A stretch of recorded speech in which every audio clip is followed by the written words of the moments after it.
Brock Lawley, what's going on? It's me, the Insane Bastard, making a response to your video. Most of your audience probably, most definitely, does not know who I am, but you do, and that's all that matters to me. Now, I've not watched any of the responses to your video, but I will say this. If anything that I say in this video resembles anything at all that has been said in any of those responses, and it probably will, just note that's because those things are blaringly obvious.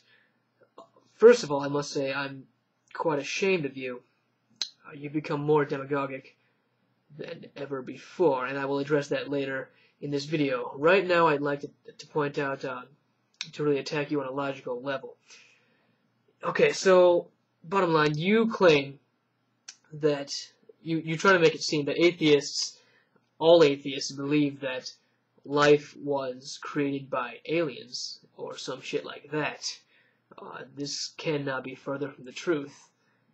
In fact, what you're doing is something that they teach sophomores and freshmen and juniors in high school to avoid, and that's called deck stacking. It's when you present one side of the argument.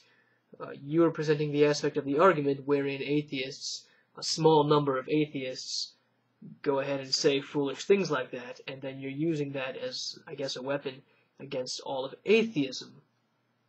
Let it be known that atheism is not based on the idea that aliens came and created the universe. It is simply based on the idea that there is no God. But I will say this. The idea that aliens came and created the humankind, the human species, is much more plausible than the idea of God having done it, because we know that aliens are, in theory, would have to be life forms, and we know that life forms are proven to exist, and it's at least possible that there is another planet out there that would be able to support them. And that's much more than can be said about God. Now, don't think I'm defending that theory that aliens created the human race. I'm more of an abiogenesis man myself. And of course, you know about abiogenesis, and of course you disagree with it. Shame on you. You asked the question in your video, how does living matter come from non-living matter? Well, that's really a moot point, because there's nothing about living matter that makes it intrinsically superior to non-living matter, as a matter of fact. It's just certain chemical reactions cause it to have certain attributes, like self-replicating cells, etc., which we as humans give the definition of life. But intrinsically and objectively, there is nothing that distinguishes living matter from non-living matter any more than what the matter actually is. And if you want to go ahead and prove me wrong with science, go ahead. But if your previous attempts at scientific refutation of atheism are anything to go by, I'm going to go ahead and say that that's not going to happen anytime soon. Now, what I find interesting is that you claim that atheism is based on mysticism. Let's bring up Wikipedia for a second. I typed in mysticism, took liberty of doing so. Mysticism, from the Greek mystikos, an initiate of mystery religion, is the pursuit of communion with, identity with, or consciousness awareness of an ultimate reality, divinity, spiritual truth, or God through direct experience, intuition, instinct, or insight. Well, atheism is based on the exact opposite, like I said before, the idea that there is, in fact, no God. What I assume you meant by atheism is based on mysticism is that the scientific thought, the atheistic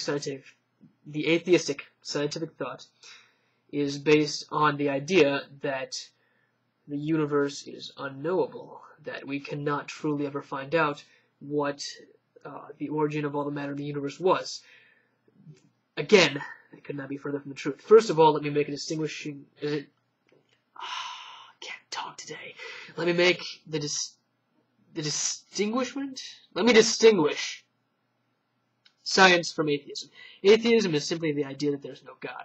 Science is based on the idea that that we can learn about the universe, and it's basically the pursuit of knowledge about the universe, which is totally different than what you seem to be implying here. Now, if you're actually implying something else, please let me know, because the last thing I'd want to do is to make a straw man. But what it seems like you're saying is that atheistic science is saying outright, we don't know this answer, and we can never know this answer. But no, we're trying to get closer and closer to it every day.